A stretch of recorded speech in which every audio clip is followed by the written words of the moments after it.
Today's presentation is dysautonomia and mast cells. My name is Roselle O'Brien, and our slideshow is going to start with a little information about me.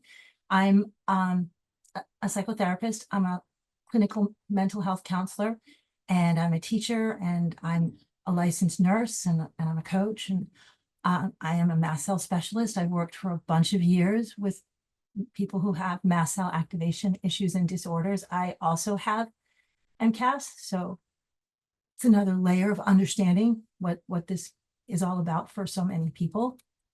There's my website if you want to check it out. It always says we and us, but it's pretty much me.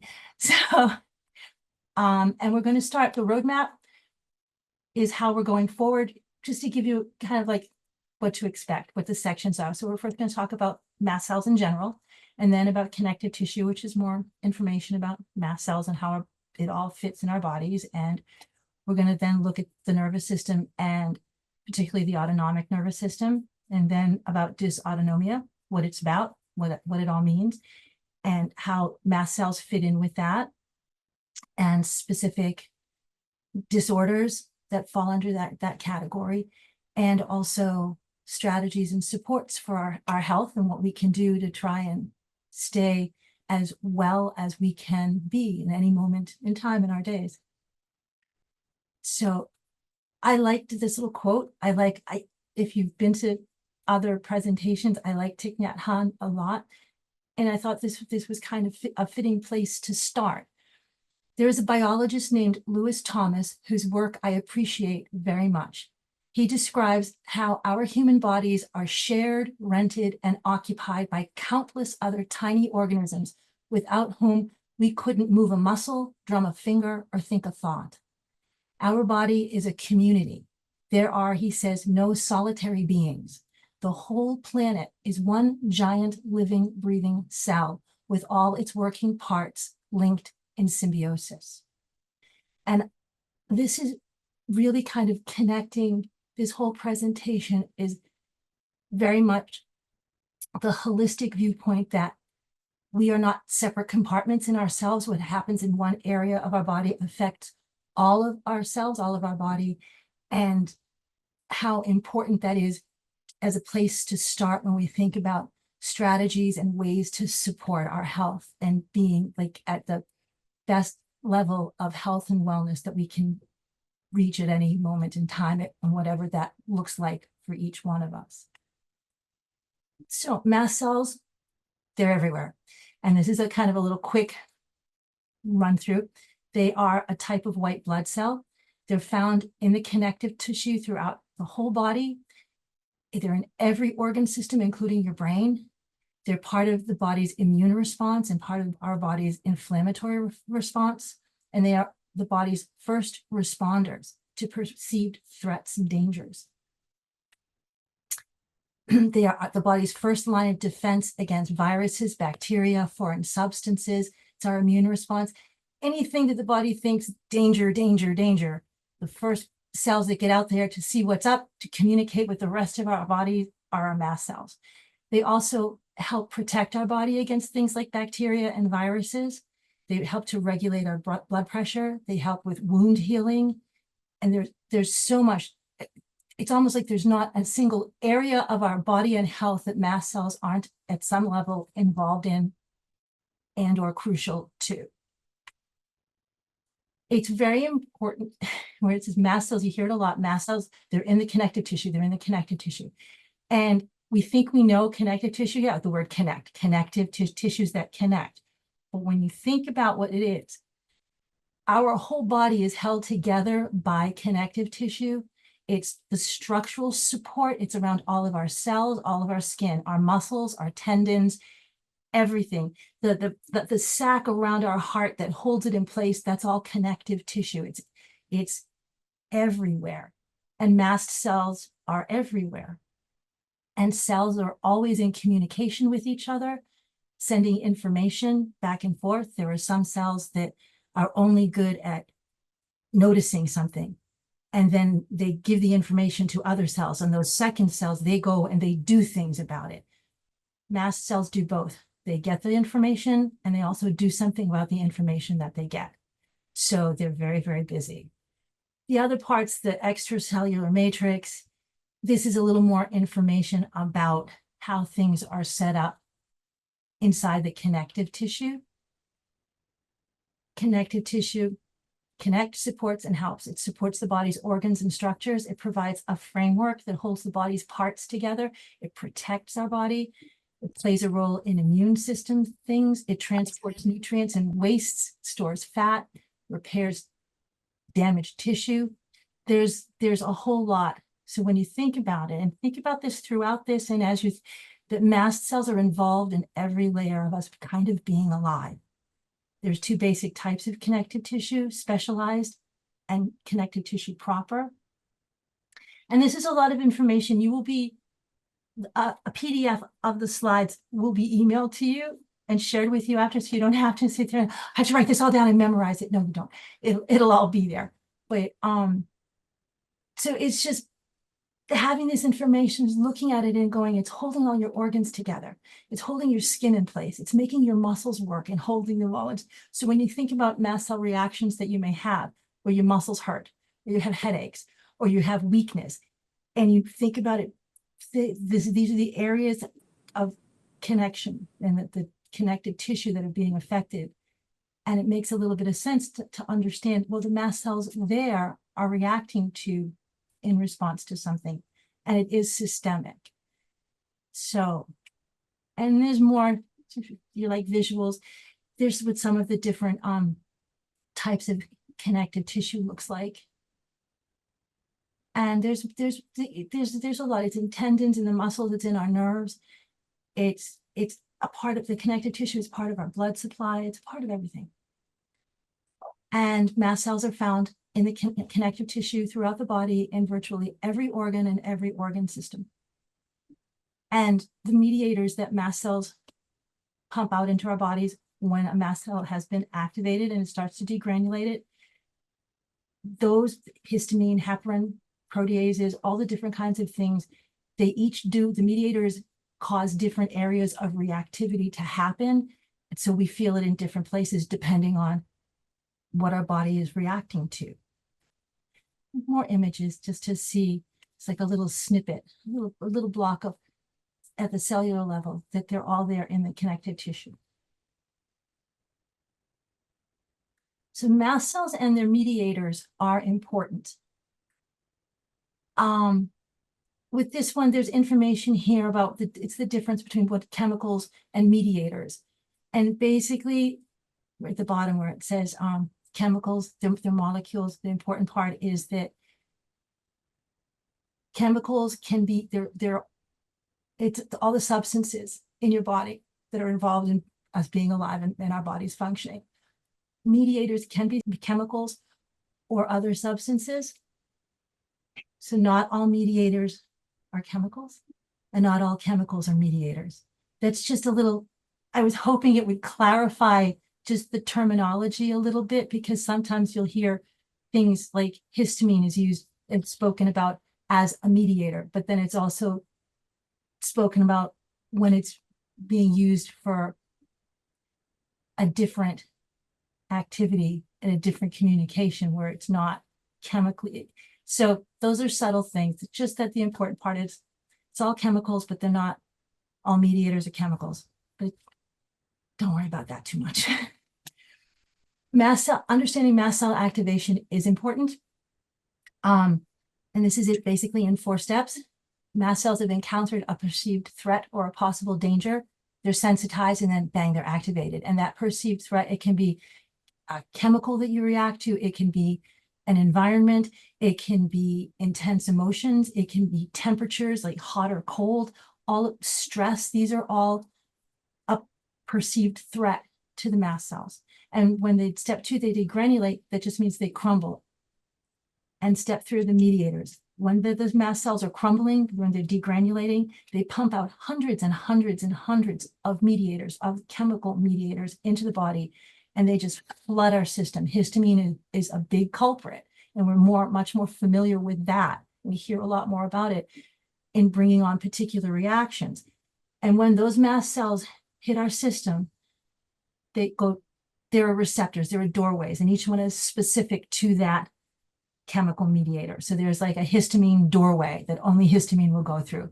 And they go through those doorways, and that's when they interact with the body. And this takes fractions of seconds.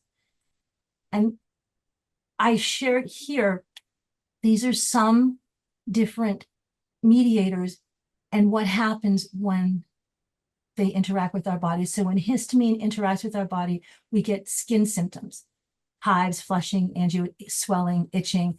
And with the respiratory, we get coughing and wheezing. We can have GI stuff, headaches, and it also acts as a neurotransmitter. And that's what I was talking about. It's like here it's causing all this stuff, but it's also acting as a way of our neurons communicating. And so I thought it would be interesting to notice that. So we looked at histamine just now with respiratory, does coughing and wheezing, but the leukotrienes also impacts our respiratory system and gives us shortness of breath, airway inflammation, and the swelling when we can't breathe. So sometimes if we experience both of those, coughing and wheezing, and we can't breathe and our airway is swelling, those are different mediators that are hitting us and happening at the same time. So it's just to have that information to know that it is a storm of stuff. This is why we have all different reactions in all the different body systems and organs. And depending on what we've been exposed to that we're reacting to, that can change how much of what mediator. Something could bring out a lot of histamine and not so much of the other things. Something could bring out a lot of tryptase and not so much serotonin. It depends what a person's been exposed to. And this just has a few more of those. So the nervous system and the autonomic nervous system, we're on to that. And so the nervous system, as we know, is a complex network of cells that send and receive a lot of electrical and chemical signals throughout the whole body, and it controls all of our functions, and both ones that we consciously make happen and things that we don't consciously make happen, like breathing. And the nervous system is divided into the central nervous system and the peripheral nervous system. The central nervous system is our brain and spinal cord. That's it. The peripheral nervous system is everything else that's not the brain or the spinal cord. And the autonomic nervous system is a division of the peripheral nervous system, and it's responsible for all the things that we do without thinking. We do unconsciously. The heart rate, digestion, respiratory rate, salivation, perspiration, how our pupils dilate. And it is further divided into the sympathetic nervous system and the parasympathetic nervous system. And those two systems work together. One of them gets things going, like the fight flight, and the other one shuts it down or calms it down. They work together for a lot of things, but that's a big one, the fight flight response. So this is with a little picture. I like the pictures that you can kind of just see just how we're all so connected. Anyway, I think it helps. But our nervous system is in charge. It runs everything and allows us to do everything. Move, eat, feel, think, digest, breathe, have memories and remember, sleep, sense and interpret what we see, hear, taste, and touch. And it responds to stress and stressors and to stressful situations. The nervous system is responsible for controlling and coordinating all of our body functions, including movement, thought, sensation. And it sends messages between the brain and the rest of the body, enabling it to do everything our bodies do at all the levels that it does it on: breathing, walking, speaking, feeling, everything. So this is, again, breaking down more about the nervous system and the central nervous system and the peripheral nervous system. So, and it's some of this is just giving you more detailed information, like the somatic nerve. Anything somatic is about movement. So the somatic nervous system includes your muscles, the ones that you can control, plus all the nerves throughout your body that carry information from your senses, including smell and sound and taste and touch. And vision is not included here because it involves it being managed. The sight is part of your brain, so it's considered to be part of the central nervous system, not the peripheral nervous system. And the autonomic system, when you think about it, connects your brain to most of your internal organs, because those are things that are functioning without our conscious thought. They're just doing it, and they're keeping us alive. So this is another breakdown where with the sympathetic nervous system, this is the one that stops. When you're having it, okay, I said that backwards. When you're experiencing for the fight flight and you find something that's very stressful, the whole sympathetic nervous system kicks in, right? So, and what happens, your pupils dilate, you salivate less, your airways open, you're getting ready to run and flee and protect yourself and get away from that saber-toothed tiger. Your heart rate increases, your digestion slows down, your liver releases the glucose, which is sugar, because you need energy, and your intestines kind of slow down your digestion because you don't want to waste energy on digesting things. You want to run and save yourself. That's what that's about. So then when things calm down, the parasympathetic nerve system kicks in, and it does the opposite. Your pupils no longer dilate, they shrink. You salivate more.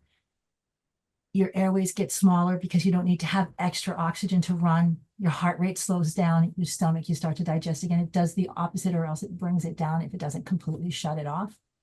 So I just think that's kind of cool how it just works together as a team. The enteric nervous system, we don't really necessarily hear that much about. It's really about how we digest food. So it is very important. And this, and there's all of this communication that's going on with these systems in our bodies back and forth to the brain. And the thing that I found the most interesting with our digestive system, with the enteric nervous system, is that they've been finding with research that irritation to our GI system looks like it's sending signals through the spine to the brain that trigger mood changes. And I don't know how much you notice when you eat food that it can affect your mood. But to have it be so clearly being seen in research that there's this connection with food and mood is significant, because it's more than I'm bloating, or I'm having abdominal pain, or I'm having these mast cell reactions. When you're thinking mast cells, you are thinking the mood is a part of it, and we tend to not really realize just how much importance that plays within our bodies, and the communication that's going back and forth constantly. And this is like the enteric nervous system communicates back and forth with our brain and can even trigger big emotional shifts. So, and people think, you think of it as being upset that something is happening. We tend to take things in a very mental health kind of way. This is an emotional thing, and don't really realize, oh, this emotional reaction is a physical response to something physically going on. Dysautonomia. I had to practice saying that word. Dysautonomia, which is also sometimes called autonomic neuropathy, refers to a group of medical disorders caused by problems with your autonomic nervous system. Dysautonomia is not a specific medical diagnosis. The term is used to describe a wide range of autonomic nervous system disorders. And I think that's very important, because sometimes people are thinking that that's a medical diagnosis. This is a disease. And it's not. It's like, this is a type of disorders that happen. The autonomic nervous system controls the cardiovascular, endocrine, GI, and metabolic systems. When something goes wrong, the symptoms can be incapacitating. Some autonomic nervous system disorders include diabetes, Parkinson's, some of the celiac disorders, alcoholism, genetic disorders.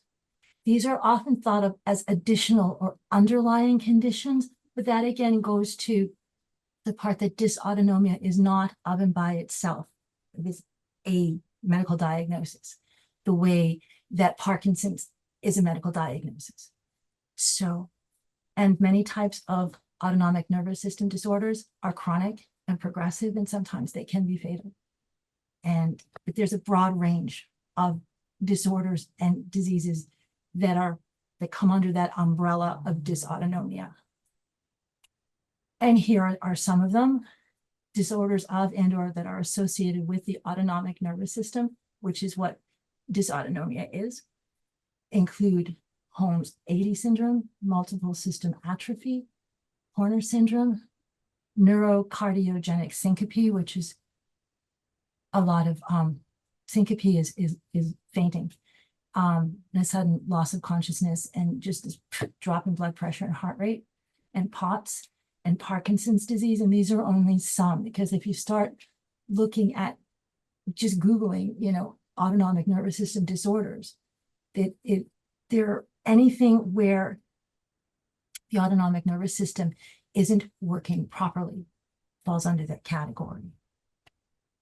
And some of the common symptoms when someone has something going wrong with their autonomic nervous system, you know, dysautonomia category of things, dizziness, fainting, which is syncope, especially when you stand up, orthostatic hypotension, heart rhythm problems. Sometimes people have pounding or their heart skip beats, or they can have very, very fast tachycardia heart rates, exercise intolerance, digestive difficulties, loss of appetite, bloating, diarrhea, constipation, difficulty swallowing, heartburn, and stomach acidity. Can have urinary problems, vision problems, sweating problems, either too much or not enough, problems tolerating heat and hot temperatures, muscle tremors, muscle weakness, headaches, fatigue, sleep disorders, anxiety, short of breath. And then enter mast cells, because all of those reactions that were listed are very similar. You'll find them with this, looking at where common mast cell disorder reactions, and it's the same list. So, and this part is also very important in our culture and in our medical culture, especially as well. Things are highly compartmentalized. Compartmentalization of medical care refers to the specialization of medical practices into smaller, more highly focused disciplines. This approach has led to increased specialization within medicine, resulting in a fragmentation of knowledge. Compartmentalization can hinder the integration and sharing of knowledge, research, and experience across different medical and therapeutic disciplines, making a holistic and truly integrated approach to client care extremely difficult. Through focusing so closely on each compartment or specialty area, we lose the broader picture. Dots aren't connected, and ultimately patients suffer. How can doctors and medical professionals correctly diagnose and appropriately treat something they haven't been trained to recognize and that they don't fully understand? And I am not bashing medicine at all. This is just a reality of the medical world right now and kind of cultures. It's very common. And this is, I'm finding it especially true with anything to do with mast cells and mast cell reactivity, because it's not part of the common training of doctors to be very knowledgeable.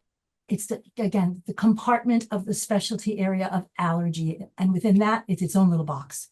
So, and there isn't a whole lot connecting them. And when you're talking about autonomic nervous system disorders, and you leave out the mast cell piece of it, that's a huge area of connection that's missing. So that's a huge area of potential supports, interventions, ways of understanding what a person is experiencing in their bodies, and this whole area of interventions that could be used and added to each person's toolbox for health that just aren't part of the equation because of all the little compartments. They're not connected. It's not that the information isn't there, but nothing really is connecting it in the everyday here and now that we would like for it to be, so that we get the best supports that we can. It's the same list: common symptoms of mast cell activation issues and disorders. They include dizziness, fainting, orthostatic hypotension, heart rhythm problems, exercise intolerance. They're all the same things, depending on what mediator is flooding the most strongly at any moment in time. Sometimes it's headaches are worse. Sometimes the fatigue can be excruciating. Sometimes the heat can be, or the freezing cold. It brings all these reactions from the mediators. Dysautonomia and connective tissue. So the connective tissue disorders can cause autonomic neuropathy, which affects the autonomic nervous system and can lead to symptoms such as dizziness and fainting and urinary problems. These disorders can arise from diseases that directly impact autonomic nerves, such as diabetes mellitus, or they can be secondary to other systemic diseases like lupus and rheumatoid arthritis and Sjogren's disorder and progressive sclerosis. And these show up if you start connecting the dots, going, well, I know lupus, arthritis, these all have mast cell activation is involved in them. And then when you start looking, and then it's like, okay, this is connected in all of these things. It's a part of Ehlers-Danlos syndrome. And dysautonomia is coming up on like Ehlers-Danlos syndrome websites. But it's the, yes, and the common factor in all of these is mast cell activation. And research has found that autonomic neuropathy, which is a specific dysautonomia or a specific autonomic nervous system disorder that occurs when there has been damage to the nerves, it may be present in any kind of connective tissue disorder, even in the preclinical stages, even before it gets so bad that you'd notice it or you'd go to the doctor. It's like connective tissue is a part of it. And if the connective tissue is a part of it, mast cells are a part of it. And yes, diagnosing and managing these conditions can be very complex. Not impossible, but it's very complex. Mast cells are involved in the pathophysiology of dysautonomia and autonomic nervous system disorders and neuroinflammatory disorders. There are mast cells located close to nerve endings and sites such as the carotid bodies, the heart, the hypothalamus, the pineal gland, and the adrenal gland, which allows them to both regulate and be affected by the autonomic nervous system. That's what I mentioned a little while ago, that mast cells, they don't only give information or they don't only respond to information. They do both. They get information and they respond to it and they share the information with other cells, and they're the ones that get your whole body activated for good or bad. Mast cells secrete histamine and multiple pro-inflammatory mediators, which play a role in the regulation of homeostatic functions. Homeostasis is your body in its neutral place of feeling good. It wants to be in balance, in a healthy balance. That's homeostasis. So mast cells are a part of inflammation reactions to what they perceive as a danger, with the goal of returning the body to that balanced place of health and wellness. But the communications get a little messed up when there's a mast cell disorder. And it seems that that it's not working, the mast cell communication in conditions like POTS, autism spectrum disorders. More and more they're finding connections with autism spectrum disorders and mast cell activation, chronic fatigue syndrome, and long COVID. The parasympathetic nervous system enhances mast cell degranulation, which means it makes it degranulate, for better or worse. It pumps it up. And the sympathetic nervous system calms down mast cell degranulation. So having an awareness that it's more than just I've been exposed to a trigger. So yes, I've been exposed to a trigger, but there are these processes that are happening in my body, and we know more than what we think about the sympathetic nervous system and the parasympathetic nervous system, and even mast cells interacting with the vagus nerve, which we've talked about before. And it comes up because the vagus nerve awareness and being informed about how the vagus nerve is with the fight-flight response and calming that down and bringing down reactions. It's part of the parasympathetic nervous system. So this is kind of putting things together.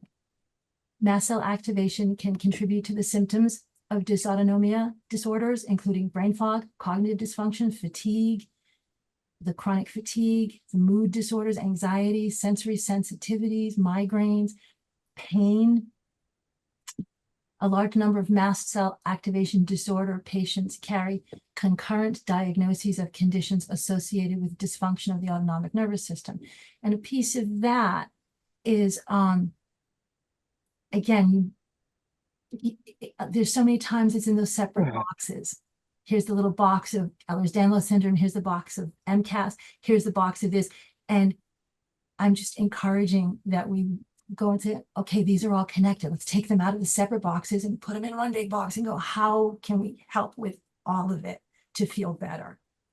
So the interaction between the autonomic nervous system and mast cells and mast cell disorders is very complicated. It is highly complex. And mast cells play a significant role in the regulation of that homeostasis and all the body processes that work together to want us to be in balance. So, yeah. Strategies and supports. And this part's important. I like this. Laughing with a friend is the best kind of laughing there is. Because one of the things that's on the list with strategies and supports is intentionally paying attention to it and spending time with people whose energy and the way their personalities are that you find to be a positive support, just a positive ambiance. Some people, it's not to not be friends and to not know who you know, and it's, you know, our family members, we don't have choices over so many of them, but it's being aware if it's an extra reactive day, who am I not going to hang out with today because either they're a little too needy or I don't have the bandwidth I need to take care of me first. And we forget that in the other thought process that we have with it is like, whose company would really not be a stress and just be a joy? And to find the bandwidth for that, because so I like that.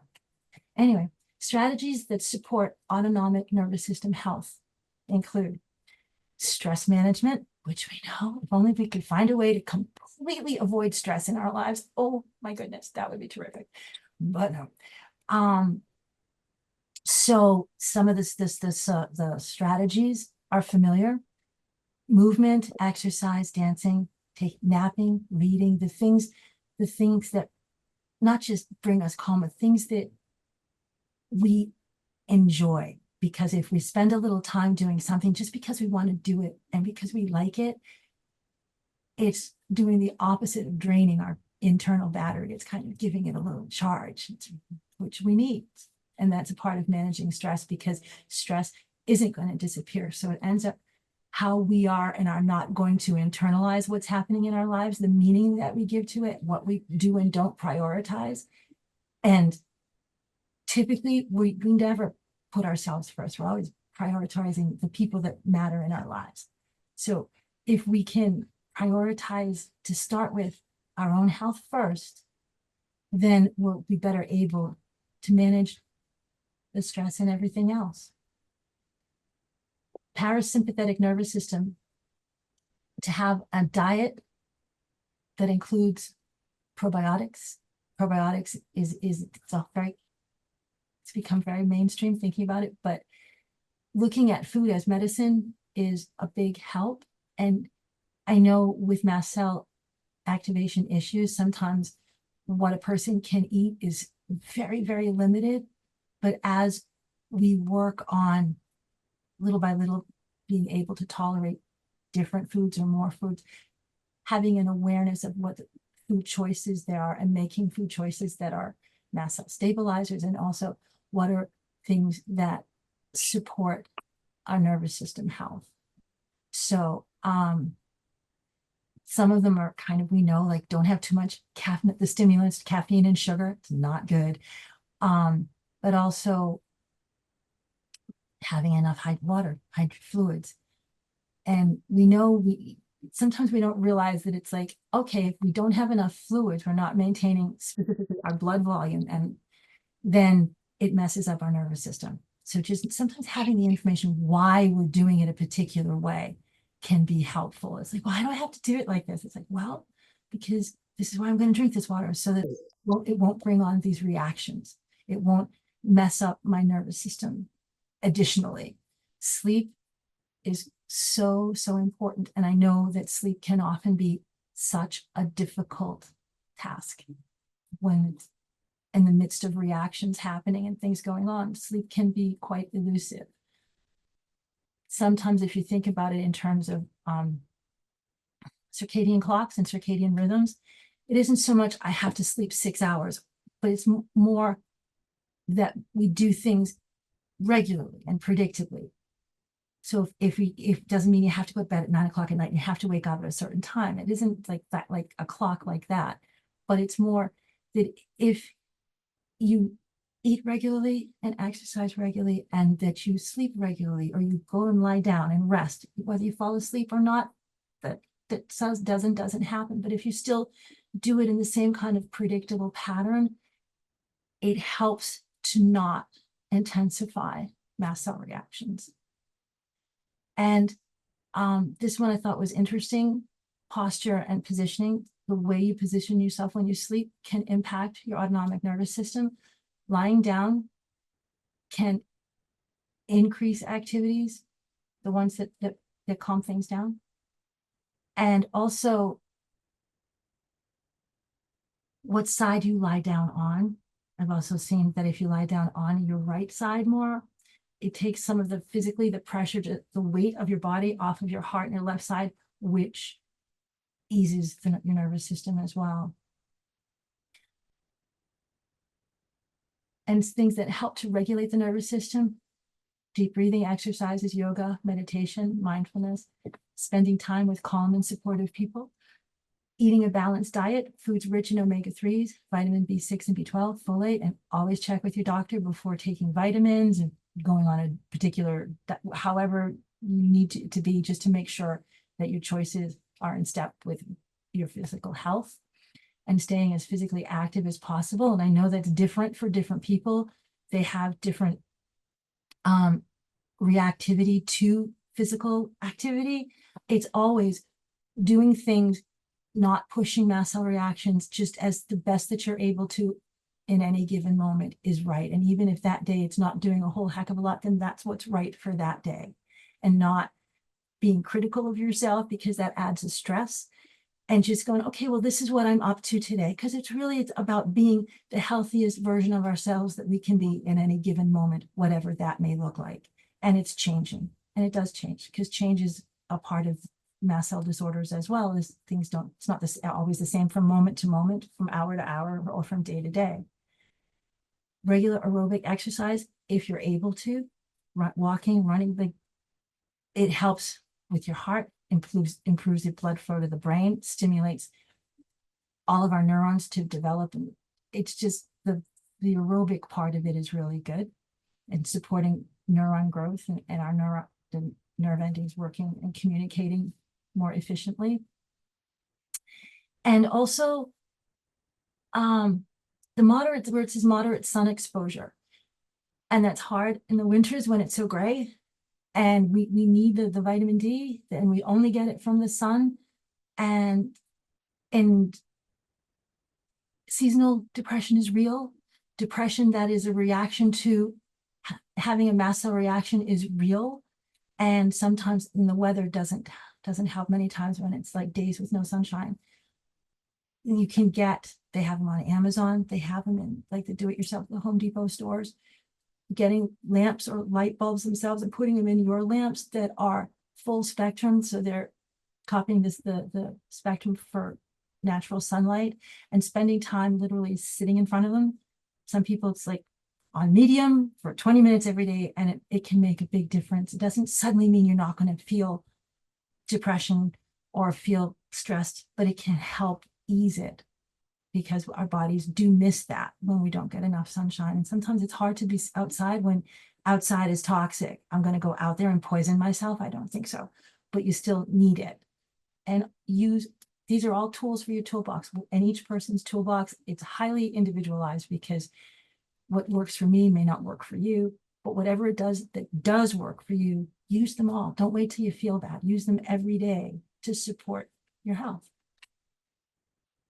I don't know how familiar people are with the glymphatic system that's in your brain. And it basically is a system that detoxifies your brain. And it only happens when you're asleep. So it's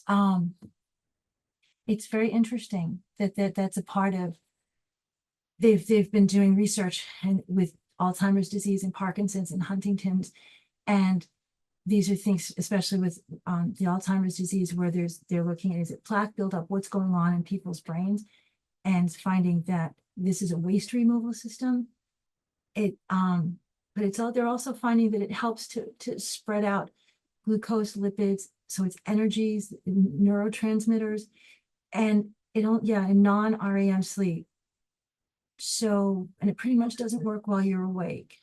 So that's another reason why sleep is important. Sometimes many people that I talk to, they feel better when they're a little stronger, mast cell wise, or just in general, when they first get up. Not everybody, but a lot of people do. And it was interesting to see, okay, well, there's this that's going on, even though sometimes they may wake up and be a little dizzy or have reactions or whatever, but then they still, after that, getting over that little hump, that they still feel a little better when they first wake up. And I'm sure a part of it is this glymphatic system doing its thing while we're sleeping. So things that support glymphatic system health is, when you do sleep, trying to be as quality a sleep experience as possible, and maintaining a consistent sleep schedule. And I know it's like, I have to be in bed, I have to be asleep. It's 11 o'clock, I have to be asleep. It's just, okay, I'm going to lie down at 10:30, whether I'm going to be watching Netflix or am I going to actually fall asleep. Well, that's okay, but I'm still going to start this and have it be a regular time where I'm trying to slowly shut down my system a little for sleep. Exercise helps, whatever you're able to. It can be sitting in a chair. It can be for 2 minutes. It can just be stretching. Or it can be a day, I just walking, to the kitchen. That could be enough, as long as you're doing that a little bit with awareness that it's important. Proper hydration, fluids. Diets rich in fiber. Thinking about electrolytes, always talk with your doctor. And also, this is where you posture during sleep, and sleeping on your right side can optimize that process of flow, because with your lymph, and your cerebrospinal fluid, it's flushing out toxins from your brain. So it's also using gravity to help with that draining as well. And then some of the specific, they're a part of everything, but these are also just specific mast cell thinking things. Again, food as medicine, picking foods that are mast cell stabilizers, low in histamine, like having the awareness of what foods are triggers for you and what foods make you feel better or make you feel the opposite of trigger. It is possible, absolutely, to retrain our mast cells to bring down reactions. So many of these strategies center around giving our bodies the correct information and the correct message for the mast cells to convey to the other cells in our body, to override the message of danger, activate, which is when there's a mast cell activation disorder. Mast cells are not behaving well, and they're sending inappropriate or incorrect messages to our body, something that we know isn't a toxin or a poison, or it's not a danger or a hazard for some unknown reason. Sometimes in my body, it feels like some days it's like my mast cells are hypersensitized, and they're just sending out this water that usually doesn't bother me is like battery acid. Don't drink it, it's horrible, it's poison. And it's like, what can I do to override that message of danger? And there are strategies that you can do. Exercise absolutely does it. The vagus nerve breathing, that absolutely does it. And we can talk more about that another time, or that's something that it would be great if it just do it once and it's done. But these are things that you get repetition over and over and over, because it's really being in communication with your mast cells intentionally and giving them, this is the message that I want to send. And it takes time, because mast cells also, all of our cells, but we're talking mast cells, they remember. They think, okay, we did this last time that we were exposed to this. We did this kind of a flare up. Let's do it again. We recognize this, go right back and do it again. I had, in November, I had in this arm, that's why I'm touching this arm, I had the COVID vaccine. And 3 months later, I ate something that I was reacting to, and my arm flared up in pain, like I had just gotten the shot. And it's really, that's how quickly mast cells communicate. And it's also, it's like, okay, it's systemic. So it's like, we have to flare up here. We did this last time. We did. So some of it is, what are the strategies for overriding that message? And that's the things like the vagus nerve aware breathing, where you, when you inhale regularly, you emphasize the exhalation and you give it a vocalization with it at the same. She's like, you, in doing that, you're that's the parasympathetic nervous system. That's what we're talking about. That does the opposite of turning on your fight flight. It's telling it shut down. We're good. So having those, the more you do it, your body will respond to it. It just takes a little bit of time. And again, the stress management interventions, mindfulness, yoga, Tai Chi, and there are tons of things. Well, tons, there are a bunch that Mast Cell Action offers that you can, on their things to do for yourself on the website. They have all sorts of creative arts and the Tai Chi and everything. Take advantage of them. It's helping you. And I put on the Sandra Den-Braber masks. She's an RN. She's here in the US. She's in Texas. She has mast cell disorder. And I've used these masks when I really need severe masking up. Before there was a pandemic, she makes them. They're made out of organic cotton. And then there's a cotton filter, and it has activated charcoal in it. And it cuts off, oh my gosh, 85% of the toxicity. All of a sudden, it's like my head clears and I can breathe. It's like that. And I can share with you, if you're interested, you could just message me and I can share with you how to contact her. She doesn't have a website or anything. She has an email. So you can email her and say, I'd like this. And she makes them up and she mails it. I have her mail mine wrapped in aluminum foil so that they survive going through the mail. And she's very agreeable. I told her she can't ever retire. I don't know what I would do if she suddenly stopped having these masks. They're that helpful. And that's everything. Then there's I'm not like being like schoolroom with organizing the references, because I hope you check them out. I put them so that, like, here's some references that I used with this about the nervous system. And there's ones about dysautonomia. And so they're divided that way. So you can do some checking if you want to, and a little bit about the artists whose work I used on this one. But I think that's everything.